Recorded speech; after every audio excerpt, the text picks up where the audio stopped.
Salve galera, eu sou o Gessé, tô aqui para trazer mais um review de Kingdom para vocês, review do capítulo 697, intitulado O Dever de um General. Galera, que capítulo, viu? Me perdoe por estar um pouco atrasado em trazer os reviews, eu tô produzindo muito conteúdo, mas em compensação, prometo que esse review vai ser um review bem legal para vocês. Nessa primeira página, vemos já as carcaças, os esqueletos dos homens que Kank executou. Em seguida, vamos à capital real de Zal Cantão, onde a população recebe as notícias do massacre hediondo que ocorreu. E todos estão desesperados, eles choram. Com certeza, posteriormente, a gente sabe que a raiva surge. Agora, na capital real de Kim, um pássaro traz a mensagem de Gyou. E um dos caras que está ali espera que seja uma notícia boa. Mais informações sobre o desfecho da batalha. Porém, a informação que ele recebe é aterrorizante. O cara corre, se dirige à corte de Kim, e ao chegar lá, onde estão o rei Shobunkun, o Shoreikun, ele os informa que Kank executou os prisioneiros. O Zei pergunta quantos, ele diz que eles ainda não confirmaram o número, mas que é na casa das dezenas de milhares. Caramba, velho. O Zei, que estava em pé, ele se senta, põe as mãos na cabeça, assim, de tipo... Meu Deus, o que foi que aconteceu, sabe? O próprio Zei ficou em choque com essa notícia. Agora temos Rishi, o legalista ali, um ex dos 4 pilares do Ryofui. E ele diz: Shobunkun, você entende, né? Que isso que aconteceu não poderia ter acontecido. Ele diz que no plano deles de unificação não basta apenas anexar os estados, mas eles têm que unificar as pessoas. E que esse ato não só prejudica a relação deles com as famílias, os familiares desses prisioneiros executados, desses 100 mil, como também com todas as outras pessoas, já que a notícia vai se espalhar. Esse é um ato que não podia ter acontecido. Ele diz: por que nós fizemos daquele demônio com Kank um dos 6 grandes generais de Kim? Agora é que, ao meu ver, Rishi começa a viajar um pouco. Eu vou explicar para vocês.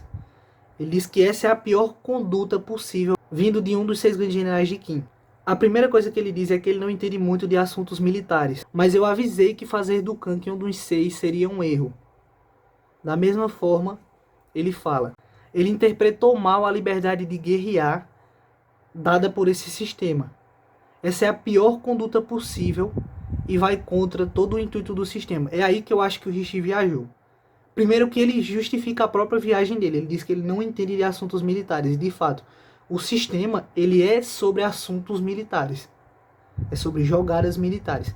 Porque eu acho que o Rishi falou muito bonito na questão de unificar as pessoas. Isso é correto. Esse ato vai, sem dúvidas, deixar as pessoas relacionadas aos executados rancorosas com Kim. E todas as demais que souberem ficarão. Porém, porque eu acho que o Rishi viajou. A questão aqui é que para o sistema, que é algo direcionado ao ramo militar, esse ato hediondo, infelizmente, ele é necessário, ele produzirá extremos lucros para as vidas de Kim. Rishi está pensando num cenário de unificação, beleza. Mas sem os ganhos militares, isso não é possível.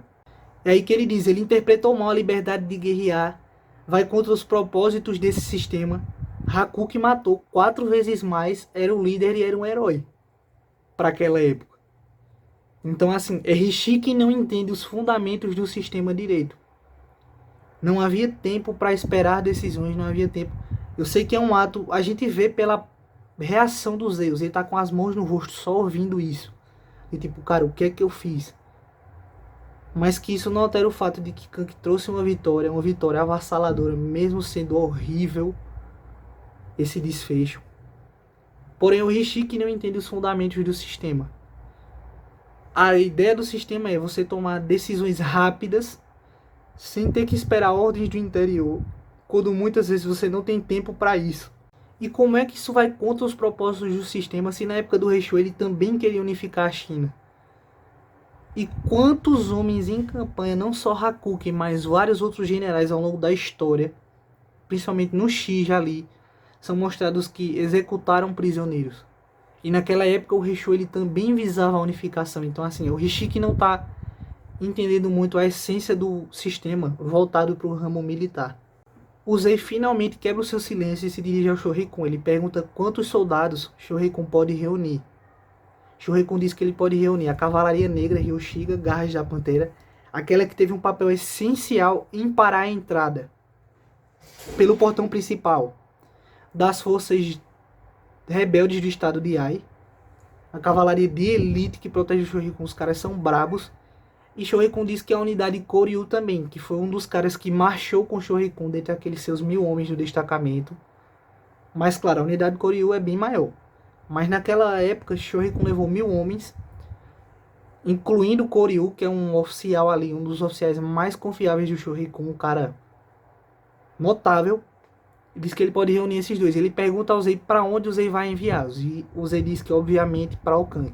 Em seguida temos um momento bem legal aí, que é os arredores de Ryo, onde o exército Rishin está acampado. A Kyori ela tá vomitando. Isso acontece geralmente quando ela... Geralmente é dado quando ela se esforça demais. É a explicação que é dada. E quem vai fornecer ajuda a ela ali é o Kou. Tá tendo um chip entre eles aí. E pra mim isso é bem real, porque são muito fofinhos juntos. O Kou vai tentar ajudar ela e pergunta se ela se esforçou muito. Justamente, ela disse que no dia anterior, sim. E ele fala para ela da execução das dezenas de milhares de prisioneiros. E a Rei fala, então foi isso que a Shiki quis me dizer no meu sonho. Existe esse misticismo, como se fosse essa vidência entre a Shiu. Até agora foi algo que eu percebi entre a Kyokai e a Kyorei. Que elas pressentem coisas ruins quando tá para acontecer. Kyokai pressentiu o Houken quando tava para aparecer.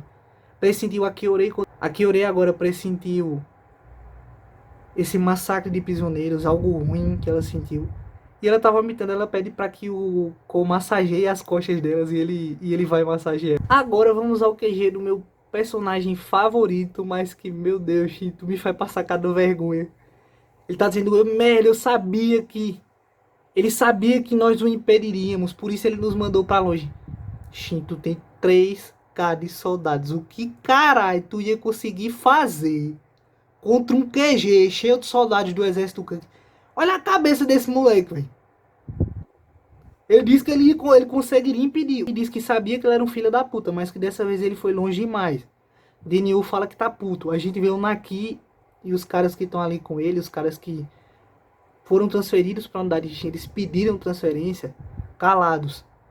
E o Shin diz que vai voltar e que vai espancar ele a quantidade de vezes de prisioneiros que ele executou. Mas graças a Deus o Harami coloca uma Ten ali com palavras muito mais sensatas para botar moral nessa cabeça de Leia. Ela diz que eles não podem ir. Que lembre-se da sua função. Você é um general e você está aqui para parar o exército de Zal que fugiu. E se você voltar será uma guerra total. Shin diz que não liga para isso. E ela diz que na verdade isso importa. Importa se ele quiser ser um general. Afinal, ela usa até a desculpa de patente. Ela diz assim, cara, tu é um general. O Kank é um grande general, um dos 6 grandes generais. Mesmo que tu esteja certo, tu ir contra um cara de uma patente superior a tu, vai dar BO pra tu. É aquela mesma situação de Kokuyo. Shin só não foi zerado de patente porque Kank também cometeu delitos ali contra civis. Algo que é totalmente infundado. Eu sou totalmente contra em todos os aspectos. Quem dirá a corte de Kim? Se foi contra a execução de militares, quem dirá de civis?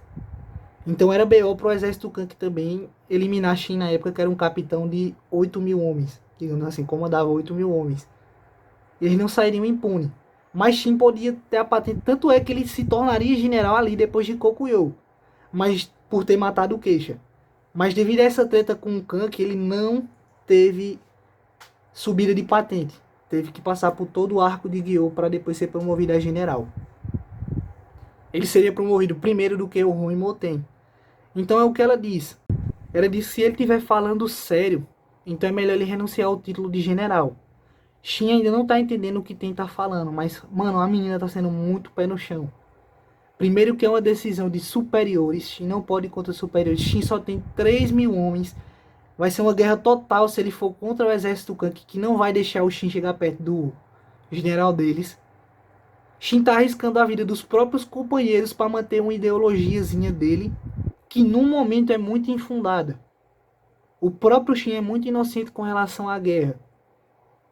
e lançar as únicas 3.000 vidas dos aliados que ele tinha agora, num conflito pífio contra Kank.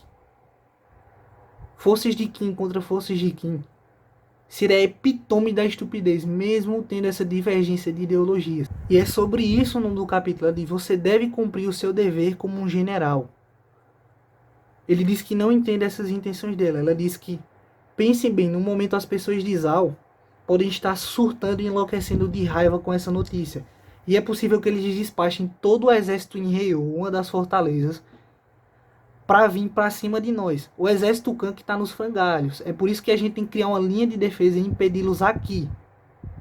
Ele diz, tu tá falando sobre proteger aqueles filhos da puta. Ele diz, esse é o seu dever como general. Infelizmente ele tem que ser sangue frio aí e fazer o que lhe for ordenado. Esse é o dever que você deve cumprir. Shin diz que se ele fizer isso, aqueles filhos da puta, se refere com o Kank, eles vão sair impunes, principalmente o Kank. E Aten disse que não vai. Ela começa a chorar, ela disse que não vai. Afinal, dezenas de milhares foram executados. E a pessoa que não vai deixar isso passar é o rei de Kim Zei. 9 dias depois, a gente tem um dos guardas ali do Kank em uma posição de vigia. E ele percebe bandeiras e a movimentação de um exército. Na próxima página ele corre para direcionar essa mensagem para o Maron, que tá até com um papel na cara, com preguiça do caralho, ou até chocado ainda por tudo que aconteceu. Ele pergunta onde tá o chefe com o Kank. Ele diz que o Kank deve estar em alguma tenda por aí. Ele diz, então eu vou repassar a notícia para você primeiro. Nossos sentinelas relataram a movimentação de um exército vindo a sudoeste. Então eles claramente percebem que não são inimigos, já que estão vindo ali pela parte de trás, por Gyou. E que na verdade é o exército do rei. O Zei tá indo para as linhas de frente. Algo bem típico do que o Rei Show fazia, mas dessa vez é para dar um rela. O Rei Show é para condecorar os caras, inspirar os caras. O Zei tá indo para dar um rela no Kank. Tá ali com a cavalaria negra, se vocês derem um zoom, vocês vão perceber. A armadura dos caras é bem peculiar, bem diferente. Com Koryu do lado, teve até um cara que achou que era o Rimpa, mano. Mas é basicamente isso agora. O Zei tá indo dar um esporro aí no Kank. E vamos ver o que é que vai acontecer nesse debate. Então esse foi o review, cara. Se tu gostou, curta, comente, compartilhe. Ajuda muito. Que capítulo, viu?